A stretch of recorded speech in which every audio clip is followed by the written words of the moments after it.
Donc, aujourd'hui avec vous, on va voir la lettre de motivation. Est-ce que quelqu'un sait ce que c'est qu'une lettre de motivation?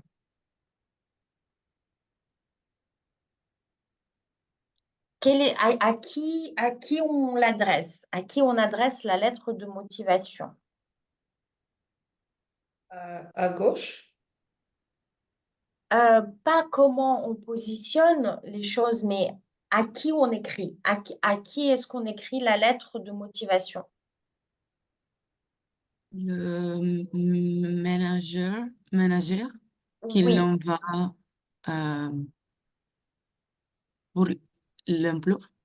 c'est ça, c'est la lettre qu'on envoie quand on fait une candidature.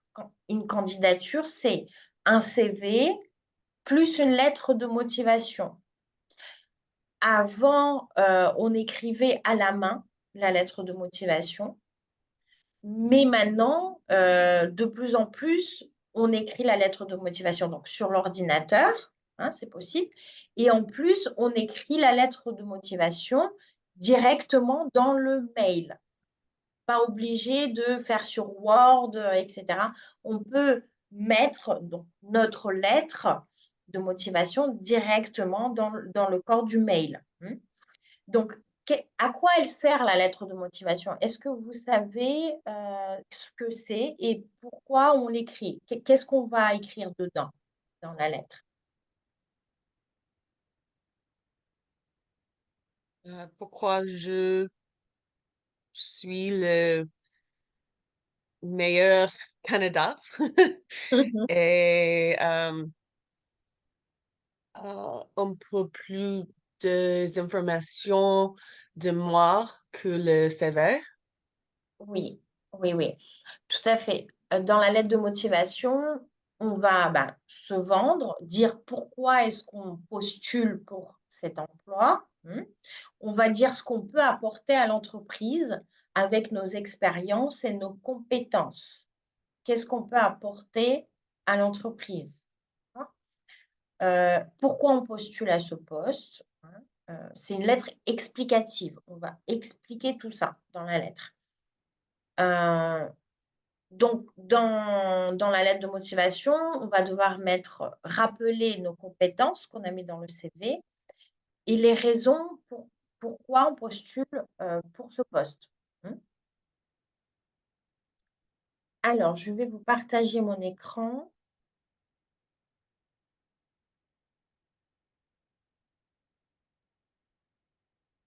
Ah, ben, je l'ai fermé.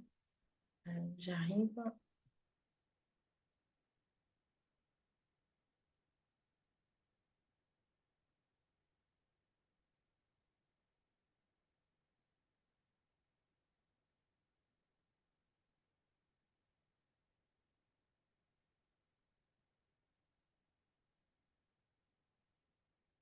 Est-ce qu'aux États-Unis ou ailleurs, dans votre pays, il y a toujours une lettre de motivation, une lettre quand vous postulez un emploi? Est-ce que vous écrivez une lettre? Pas tout le temps. Maintenant, c'est pas. euh, Il y a 10 ans, oui, oui, oui, oui. Mais maintenant, c'est pas tout le Systématique. temps. euh, euh, requise? Non. Ouais. Requis? Requis, c'est bien, bien comment. C'est pas requis maintenant. C'est pas obligatoire de d'écrire une lettre, mais c'est une pratique française, la lettre de motivation, qui reste encore d'actualité. Voilà. Quand même, même si maintenant la lettre de motivation, on l'écrit dans le mail directement, hein, mais c'est quand même bien, je trouve, de faire une lettre. Alors, on va voir la structure donc de la lettre de motivation.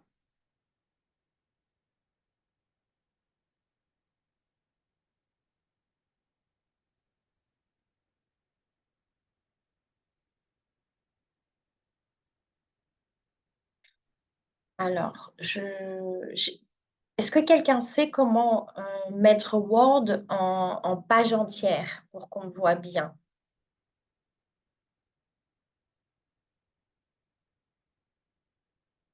Affichage.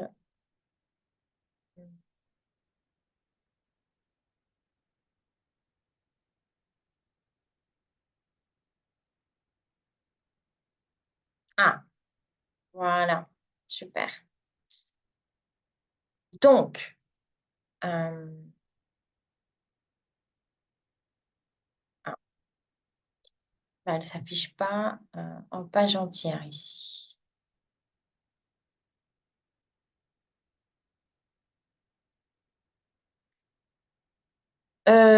Alors, la lettre de motivation, donc là, vous voyez, il faut mettre le prénom, nom, adresse, code postal, ville, téléphone et mail.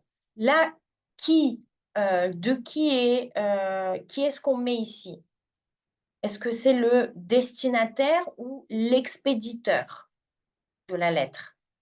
En haut, à gauche, ici.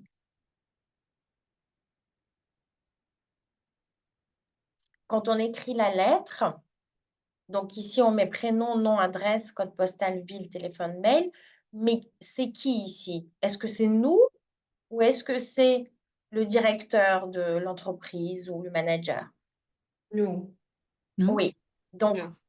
l'expéditeur de la lettre, celui qui va expédier la lettre, expéditeur, va apparaître ici.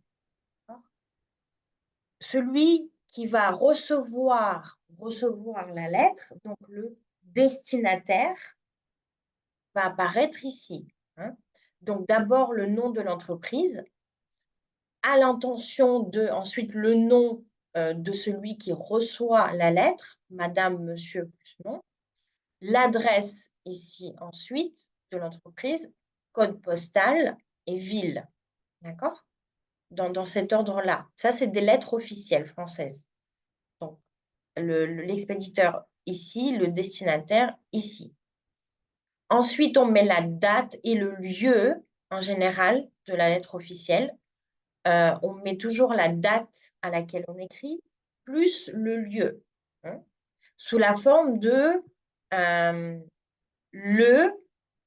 on met le 5 avril, par exemple, 2004, virgule, Paris ou Nice, d'accord? On met le lieu d'où on écrit la lettre, en fait. OK? D'abord la date et le lieu. Ensuite, l'objet. Donc, l'objet, ici.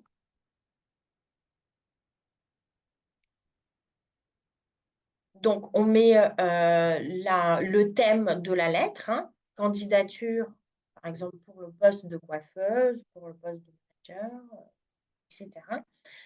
Donc, on met le thème ici. Ensuite, on commence toujours, les lettres officielles commencent toujours par Madame. Si on connaît le nom de la personne, on met ici Madame Dupont, Madame quelque chose, ou Monsieur quelque chose. Si on ne connaît pas le nom et le prénom de la personne à qui on écrit comme ça, Madame, virgule, Monsieur. Madame, virgule, Monsieur, virgule. Donc, qui c'est qui veut lire la première phrase?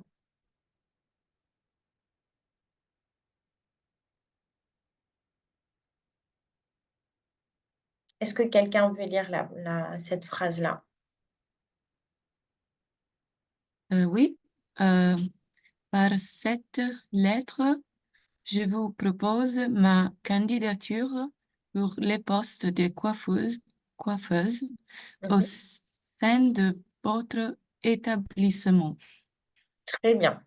Est-ce que c'est clair pour tout le monde, cette phrase-là? Est-ce qu'il y a des mots que vous ne comprenez pas?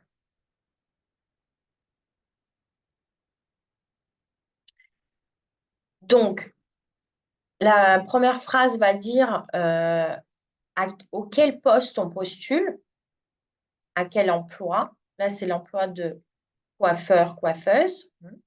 Donc, on exprime par la première phrase à quel poste on postule, pourquoi on écrit.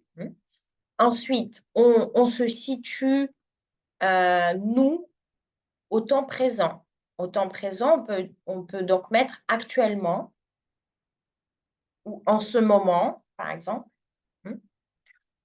Donc, je possède et préciser le diplôme et l'année à laquelle on a obtenu. Hmm. Donc, en général, quand on fait mention, quand on écrit à propos d'un diplôme, on écrit l'année d'obtention, hein, l'année à laquelle on a reçu le diplôme. Hmm. Est-ce que je possède le verbe posséder? Vous le connaissez?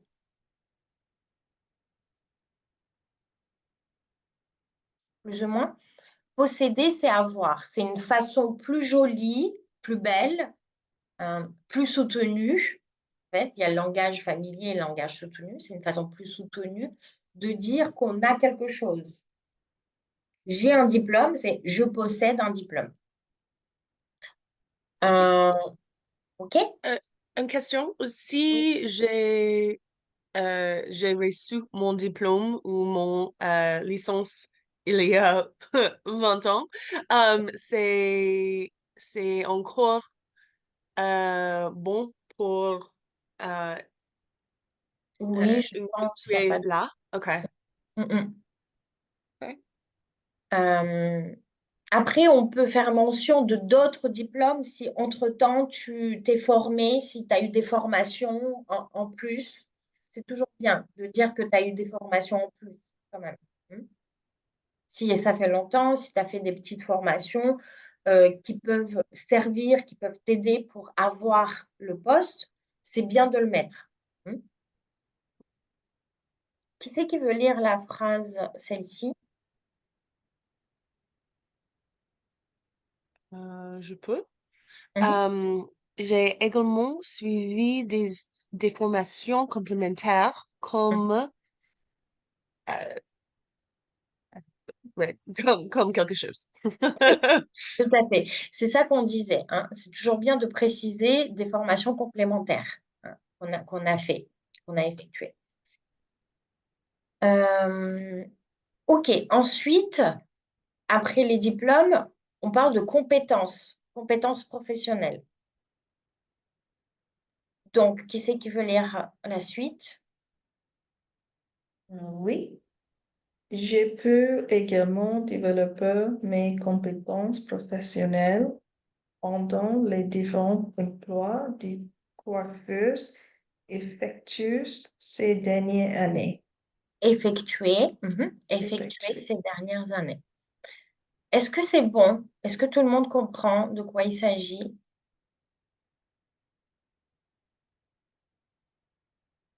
Effectuer, c'est faire, mais d'une façon plus soutenue. J'ai effectué, c'est j'ai fait. J'ai une question de prononciation. Ces derniers ou ces dernières? Parce Ces, que, ces dernières, ces ah, dernières, ok, ok. on prononce pas les deux dernières, les ES, ces dernières années. Et on fait la liaison, tu vois, ces dernières années, la liaison. Donc ça, c'est le verbe pouvoir, hein, c'est l'auxiliaire du verbe pouvoir au passé composé. J'ai pu. C'est le verbe pouvoir. Donc, développer mes compétences professionnelles pendant les différents emplois de coiffeuse effectués ces dernières années. OK. Toutes ces expériences m'ont permis, donc là, c'est l'auxiliaire de permettre. Est-ce que vous savez le verbe permettre? Donc, m'ont permis d'obtenir une bonne maîtrise en technique de coupe de cheveux et de coloration. Donc, c'est les expériences qui ont aidé, en fait, de maîtriser la technique de coupe et la coloration. En fait, c'est avoir une bonne maîtrise de quelque chose. Ça veut dire être excellent dans quelque chose. J'ai une bonne maîtrise dans la communication managériale, par exemple. J'ai une bonne maîtrise d'anglais, ça veut dire je parle bien anglais. J'ai une bonne maîtrise de français, etc. Donc, sensible aux besoins des clients et passionné dans mon domaine professionnel, je me tiens régulièrement informée des nouvelles tendances et techniques. Se tenir informé, qu'est-ce que c'est pour vous?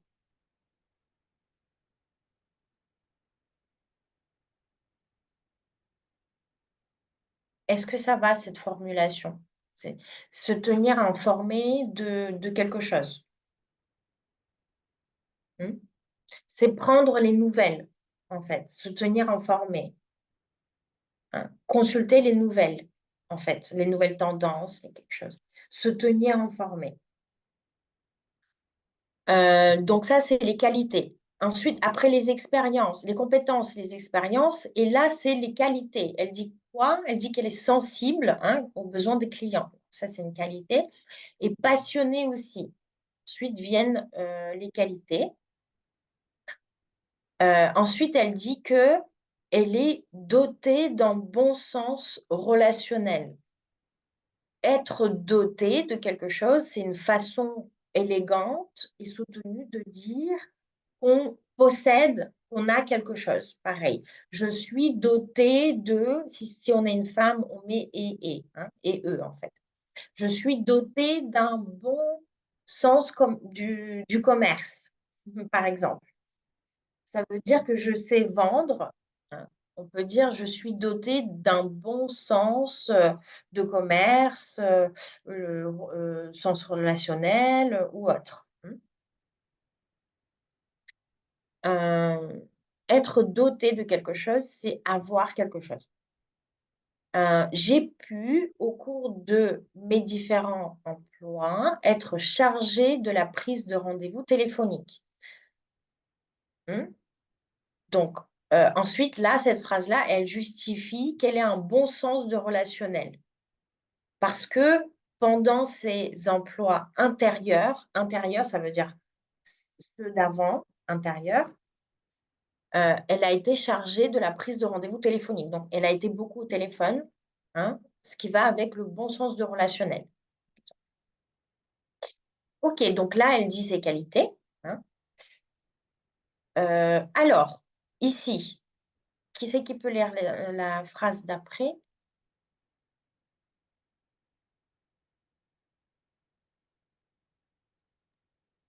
Je voudrais... Oh, allez-y. Ok. Euh, Je voudrais rejoindre votre insigne pour exercer dans une de vos salons. Alors, enseigne, parce qu'il y a EI, j'ai entendu enseigne, et dans un de vos salons. Donc, le salon, c'est masculin. Qu'est-ce que ça veut dire, je voudrais? Est-ce que vous avez déjà entendu cette formulation-là? Je voudrais quelque chose. C'est quoi cette formule grammaticale, je voudrais? C'est quoi le verbe normal? L'autre verbe, c'est quoi? Ça veut dire quoi, je voudrais? Qu'est-ce que ça veut dire? Vouloir, Vouloir, c'est ça. C'est le verbe vouloir au conditionnel. D'accord? Sinon, c'est je veux, quand on dit je veux, c'est pas poli. Ce qui est poli, c'est je voudrais. C'est la forme polie de je veux. Donc, on va voir ensemble le conditionnel rapidement. Après, à quoi ça sert, quand est-ce qu'on l'utilise. Donc là, c'est le conditionnel de politesse. On l'utilise pour être poli. Je voudrais rejoindre votre enseigne pour exercer. Exercer, c'est quoi? Exercer, c'est faire un métier. Exercer un métier. Là, je souhaiterais, pareil, c'est quel verbe ça? souhaiter, Souhaiter, ouais. Vouloir ou souhaiter. Souhaiter, c'est comme vouloir. C'est pareil, souhaiter quelque chose. Au conditionnel. Je souhaiterais mettre mes acquis et mes compétences au service de votre établissement. Donc là, c'est une façon polie de dire que je voudrais vous donner ce que j'ai pour votre entreprise, en gros, hein. C'est-à-dire, je voudrais vous offrir mes compétences et mon expérience pour le bien de votre entreprise, hein, ça veut dire ça. Donc, mettre mes acquis et mes compétences au service de votre établissement. Au service de quelque chose, ça veut dire pour quelque chose. C'est une manière, une belle manière de dire pour la bonne marche, pour le fonctionnement d'une entreprise, au service de. Alors, je reste à votre disposition pour tout renseignement complémentaire. Ça, c'est une phrase polie pour dire qu'on est open pour qu'on nous appelle pour des renseignements. D'accord? Donc, je reste à votre disposition. Ça veut dire, je suis libre de recevoir votre appel. Donc, vous pouvez m'appeler pour les renseignements, en fait. OK? Celle-ci, un espère. Oui? Désolée, une petite question. Je souhaiterais mettre mes acquis. C'est dans mon tête, j'ai besoin d'un autre mot. Mettre mes acquis que parce que acquis pour moi euh, c'est un verbe. Donc c'est j'ai besoin un mot comme skills. Ok. C'est ça. Mes Compétences. compétences, Ouais. les compétences, tu peux laisser juste mes compétences. Tu peux dire mon expérience à la place des acquis. Mon expérience et mes compétences. Donc, acquis, c'est pas un verbe là, c'est un nom. Un nom, c'est un nom. C'est comme Ah, ok, compétence. Oui, oui, c'est un nom. Mm. d'accord. Acquis, c'est Mais c'est tout ce que tu as. J'ai acquis. J'ai acquis, ça veut dire que j'ai, en fait. Les acquis, c'est ce que tu possèdes. C'est ce que tu as. ok. OK? C'est ce que tu as, en fait, en gros. Mais tu peux très bien mettre mes expériences, Mhm. mes compétences au service de votre établissement. Oui, non, mes acquis, non. Qu'est-ce qu'on pourrait mettre? Je souhaiterais mettre mes compétences et mon professionnalisme, par exemple, ou mon expertise, si tu es experte dans ton domaine, je souhaiterais mettre mon expertise au service de votre entreprise, par exemple. Ok, Hmm? ok. J'ai pas compris. C'est non. J'ai pensé acquérir. Oh, je sais pas. En Prononce. fait, le verbe, c'est acquérir quelque Ouais, chose. ça. Acquérir, c'est prendre quelque chose, acquérir. C'est ça. Ok, Acquis, c'est ce que tu as appris. Tu vois? C'est ce que tu as, du d'accord. coup. Hmm. Ok, merci. Alors, en espérant, la dernière phrase est très importante. Donc, en espérant vous rencontrer prochainement, je vous prie de bien vouloir agréer, Madame, Monsieur, l'expression de mes salutations distinguées. Alors, ça peut paraître barbare, hein, tout ça, blablabla, blablabla, mais c'est très poli de mettre ça, c'est ce qu'on appelle une formule de politesse, hein. On appelle ça une formule de politesse. Dans toutes les lettres officielles françaises, vous allez retrouver une formule de politesse à la fin, comme ça. Donc, je vais vous mettre un fichier dans Discord avec plein de formules de politesse à utiliser en fonction du contexte, en fonction du destinataire. C'est important. En fonction du destinataire, vous n'allez pas utiliser la même formule de politesse. Donc, je vous prie de bien vouloir agréer, Madame, Monsieur, l'expression de mes salutations distinguées. C'est une formule de politesse qui veut dire que on salue la personne. Bye bye. En fait, c'est ça, d'accord? Mais de façon très officielle et très polie. Ici, en espérant C'est quel verbe ça? Espérer. Espérer. Hope, Espérer. c'est ça, en anglais. Espérer, et on va voir à quelle formule grammaticale il est, sous quelle forme grammaticale il est en fait. ANT, c'est la forme du gérondif. Et on va voir à quoi sert cette forme de verbe, ce mode de verbe. C'est un mode de verbe qui s'appelle le gérondif. Ça veut dire que en faisant quelque chose, on fait quelque chose en même temps. On fait quelque chose plutôt en faisant autre chose. On va voir comment, dans quelle situation on va utiliser le gérondif. Alors, donc, je vous laisserai faire l'exercice de votre côté, hein, je vous le mettrai dans Discord. Et maintenant, on va voir la forme du conditionnel. Ce qui est important dans cette lettre, c'est le conditionnel de politesse.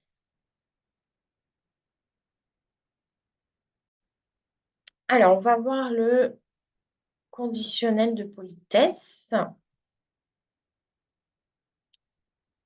et sa structure.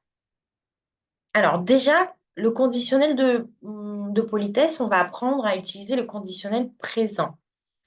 C'est pas un temps, c'est pas le passé futur, mais c'est ce qu'on appelle un mode de verbe.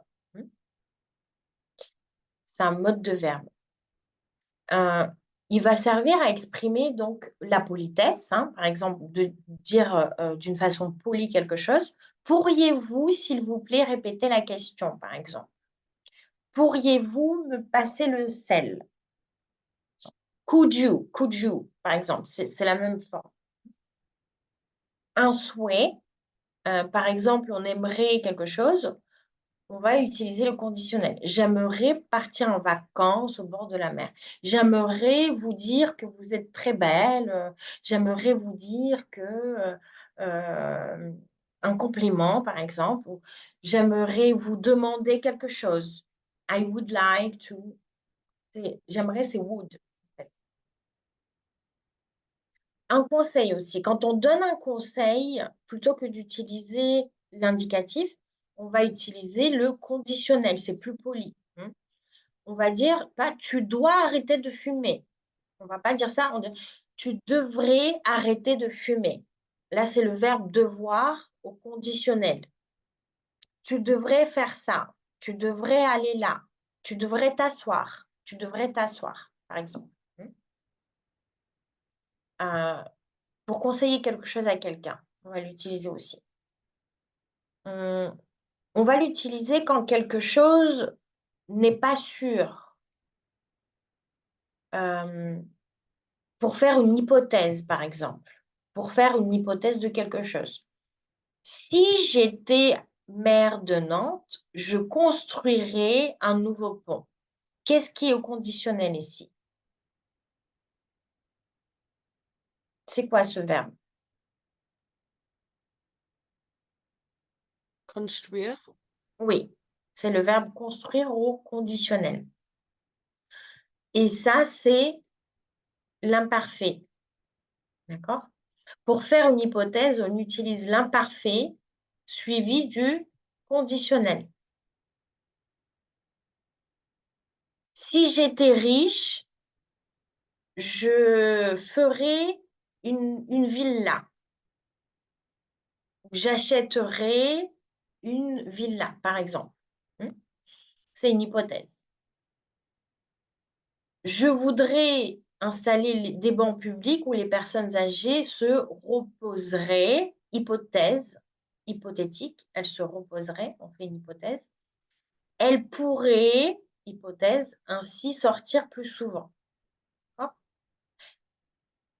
Donc, on fait une hypothèse ici, c'est pour ça qu'on utilise se reposer et pouvoir à ce mode-là.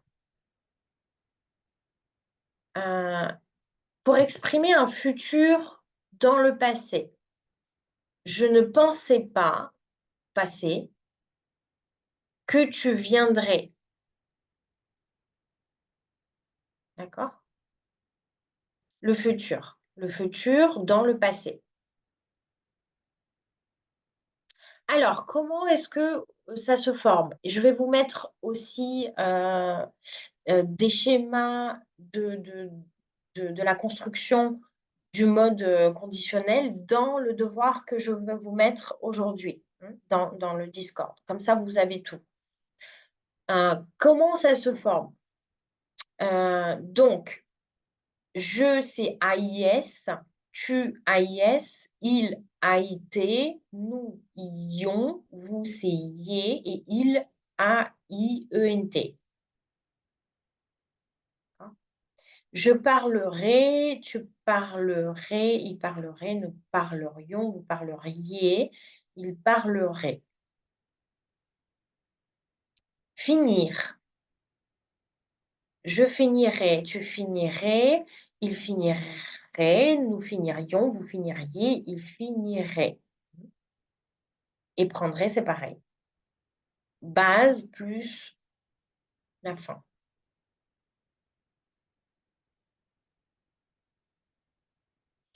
Alors, le problème, c'est qu'il y a pas mal de verbes irréguliers. Tout cela, c'est verbes irréguliers. Donc, à retenir. Comme en anglais, il y a des verbes irréguliers. En français, il y en a pas mal aussi, à ce mode-là. Aller, c'est j'irai, par exemple. Ça ne ressemble pas à la base. C'est pour ça que c'est irrégulier. J'irai, tu irais, etc. Donc, la base, c'est ir, en fait. C'est pas al, ça va être ir. Avoir, c'est pareil, irrégulier. J'aurais, tu aurais, etc. Être, pareil, je serais ravie de vous rencontrer, par exemple. Je serais contente de vous rencontrer. Je serais ravie. Faire, c'est je ferai. Savoir, je saurais. Je pourrais, avec pouvoir, c'est irrégulier. Vouloir aussi, hein, je voudrais, c'est irrégulier. Ça ne ressemble pas à la base, en fait. Venir, je viendrai. Courir, je courrai. Voir, je verrai. Devoir, je devrais. Tu devrais faire ça, par exemple, un conseil. Tu devrais aller voir telle personne, par exemple. Recevoir, je recevrai, irrégulier. Envoyer, j'enverrai. Devenir, je deviendrai. Mourir, je mourrai. Falloir. Falloir, c'est il faut. Quand on dit il faut faire ça, il faudrait que tu fasses ça. On ne dit pas il faut que tu fasses ça. Pour être poli, c'est on utilise le conditionnel. Conseil, quand on donne un conseil, il faudrait que tu fasses ça. C'est plus poli. Pleuvoir, il pleuvrait. Envoyer, j'enverrai. Et valoir, je vaudrais. D'accord? Tout cela, c'est des irréguliers, donc à retenir. On va s'entraîner, on va passer à l'entraînement, on va faire un petit exercice pour fixer ce qu'on vient de voir. Qui c'est qui voudrait faire, qui c'est qui voudrait faire la première phrase?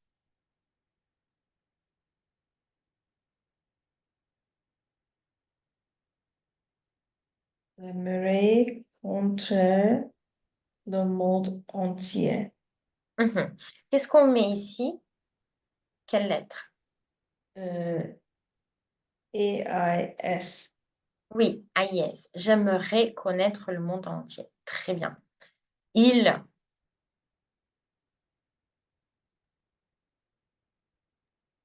Voudrais parler plusieurs langues. Quelle lettre ici? AIT. Très bien. Est-ce que tu...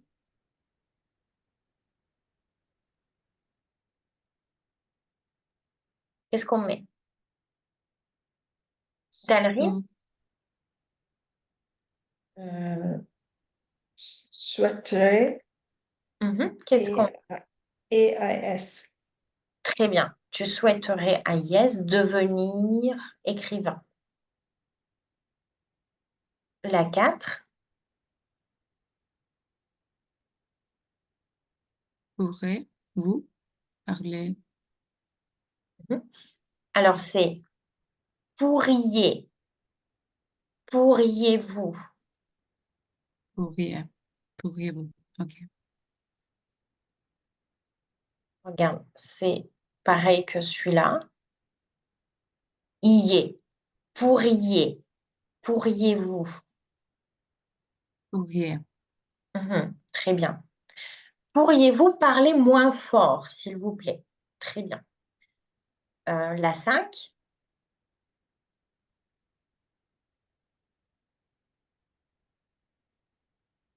Accepterais-tu de dîner avec moi? Très bien. Donc, quelle lettre? A-I-S. Très bien. La 6.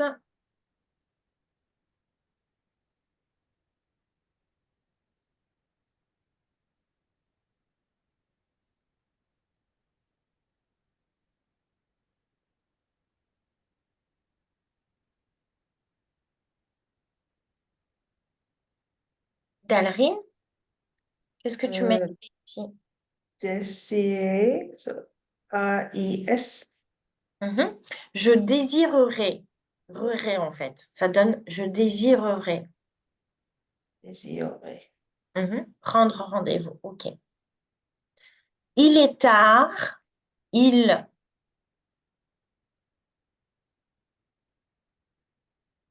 Jocelyne? Il vaudrait mieux que tu rentres chez moi avec une A-I-T. Très bien. Qu'est-ce que ça veut dire? Il vaudrait mieux que tu rentres chez toi. Euh,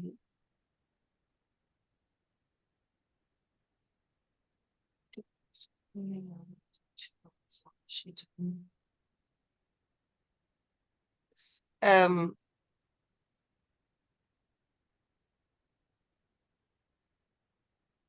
Est-ce que quelqu'un comprend cette phrase? Il vaudrait mieux que. c'est comme, like, c'est mieux que tu rentres chez toi? Ou Oui, oui, très bien. Ça serait mieux que tu rentres chez toi. C'est ça, c'est l'équivalent de ça. Exactement pareil. On peut dire il vaudrait mieux que tu fasses ça, ou il vaudrait mieux que tu fasses ci, ou ça serait mieux que tu fasses ça. Les deux vont. Ils sont fatigués, là c'est il, attention avec un S.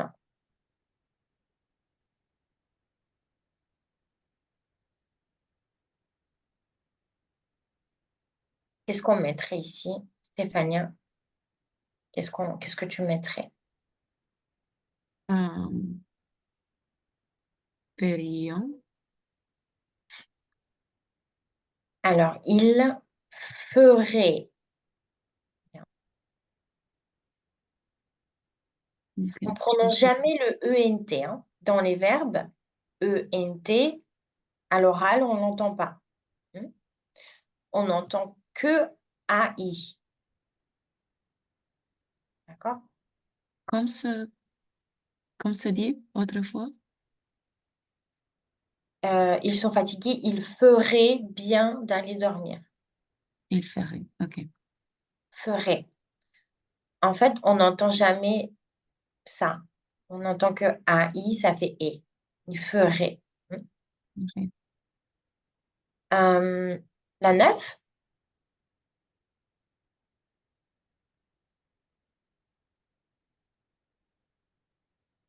Dalrine, la 9.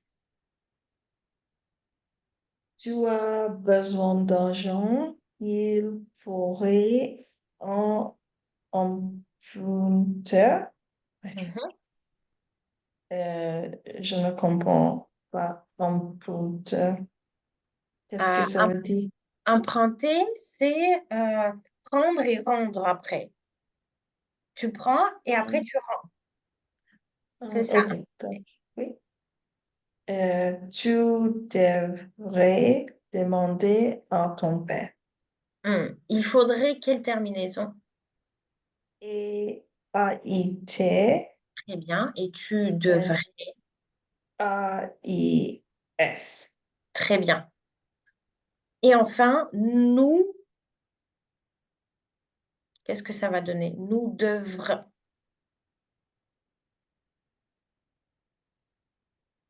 Nous, ici.